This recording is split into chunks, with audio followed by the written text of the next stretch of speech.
J'avais connu encore au début, dans les années 50, un village où les enfants jouaient dans la rue.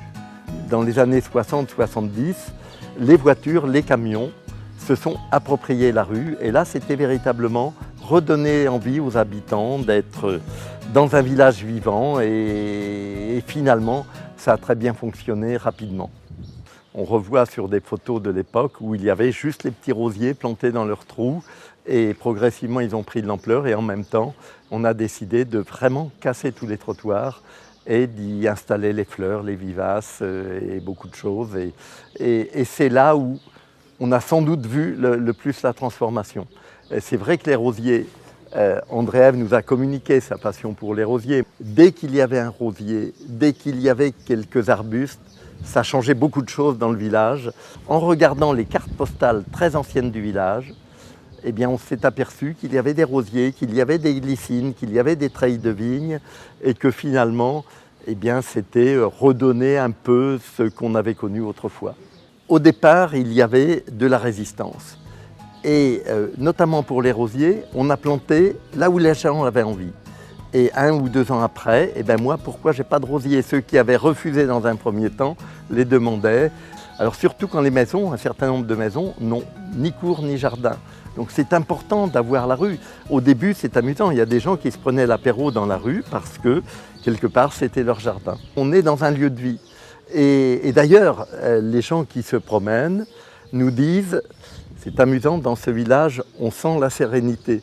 On a l'impression que les habitants sont bien, c'est pas qu'une impression, d'ailleurs dans une très large majorité, les maisons se sont rouvertes, il y avait beaucoup de maisons abandonnées et les gens qui achètent une maison dans le bourg participent à la vie du village. Et ça c'est important et ça reste une valeur sûre, une tradition du village depuis plus de 40 ans de participer à la vie, de participer à des spectacles, à des manifestations. Et effectivement, je crois qu'aujourd'hui, ils se sont véritablement appropriés leur village et ils y contribuent très largement. Il peut arriver que des périodes où les employés communaux soient débordés, spontanément, il y a des habitants qui proposent pour venir donner un coup de main, aider à entretenir. Lorsqu'on a reçu le label Jardin remarquable, là les gens se sont dit effectivement on n'est pas sur un endroit tout à fait ordinaire et ils en ont pris conscience un peu plus. Un village comme le nôtre, il ne faut pas rester sur ses acquis bien sûr, il faut toujours chercher qu'est-ce qu'on peut faire comme chose nouvelle. On voit il y a de plus en plus de gens qui viennent dans notre commune et bon, quand ils ont fait le tour, ils ont vu les fleurs du village, c'est bien, ils sont très contents, ils disent c'est magnifique. Mais on a dit il faut leur offrir autre chose aussi.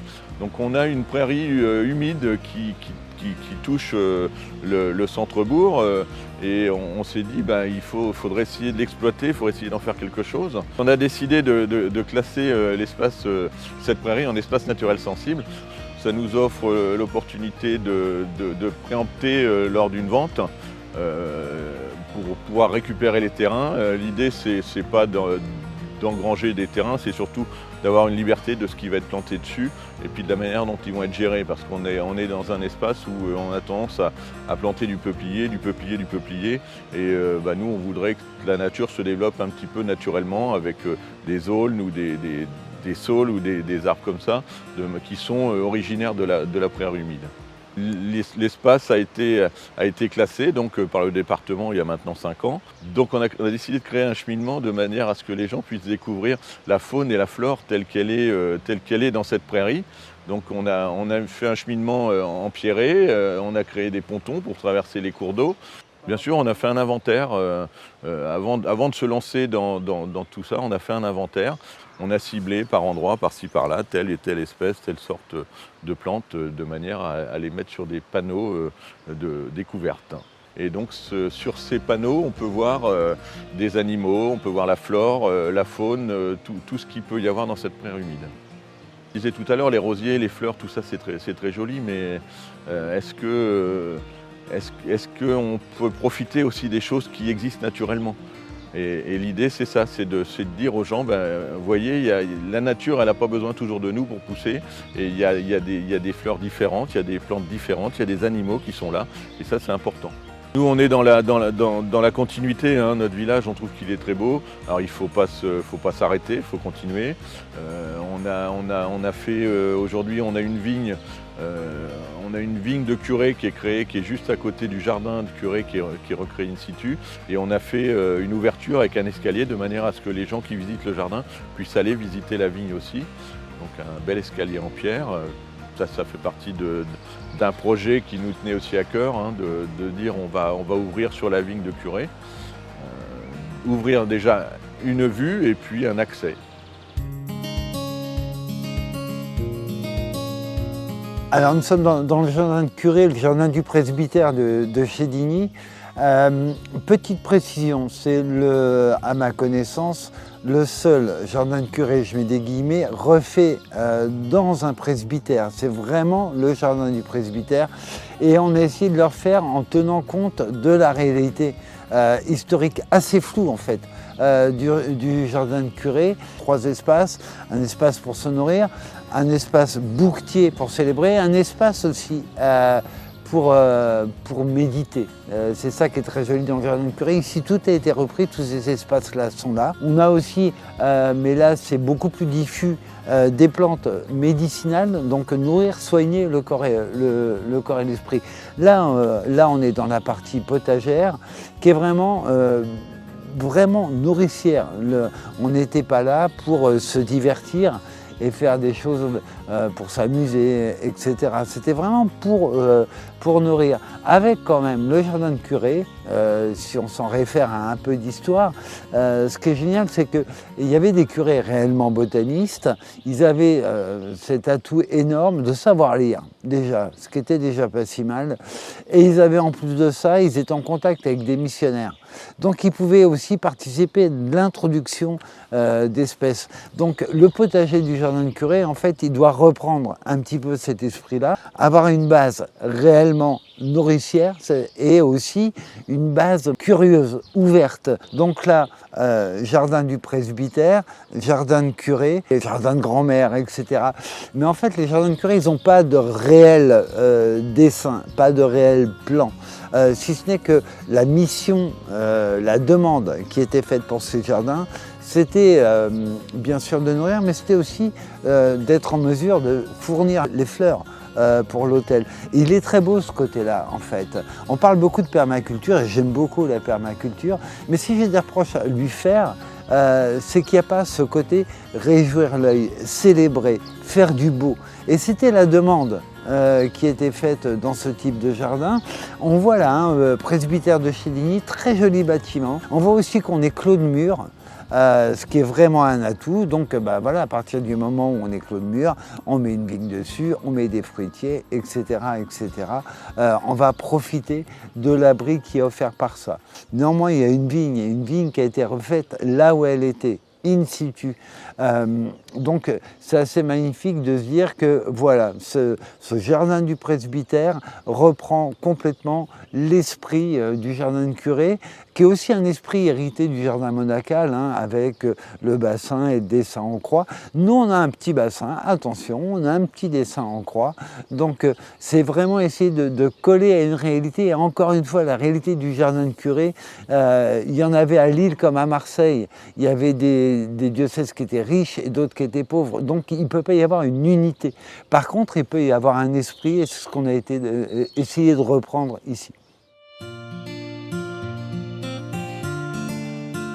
Alors c'est vraiment la mairie qui gère l'ensemble du fleurissement, donc bien sûr les plates-bandes visibles de la rue, mais également on intervient chez les particuliers. S'ils ont des rosiers par exemple qui sont dans leur jardin mais visibles de la rue, c'est nous qui allons les tailler. On a un fleurissement assez uniforme sur l'ensemble du village, puisqu'on retrouve les plantes grimpantes sur les façades et les taupières taillées qui assurent une structure en hiver. En revanche, au niveau des couleurs et du choix des plantes vivaces, on travaille par zone, et donc on a des zones plutôt roses, des zones plutôt bleues, ce qui permet de varier les végétaux et d'avoir un parcours plus intéressant de visite pour les Chédinois et pour les visiteurs. Et ça attire de nombreux visiteurs, mais ce n'était pas l'idée au départ d'attirer des visiteurs. L'idée, c'est vraiment d'avoir un cadre de vie exceptionnel.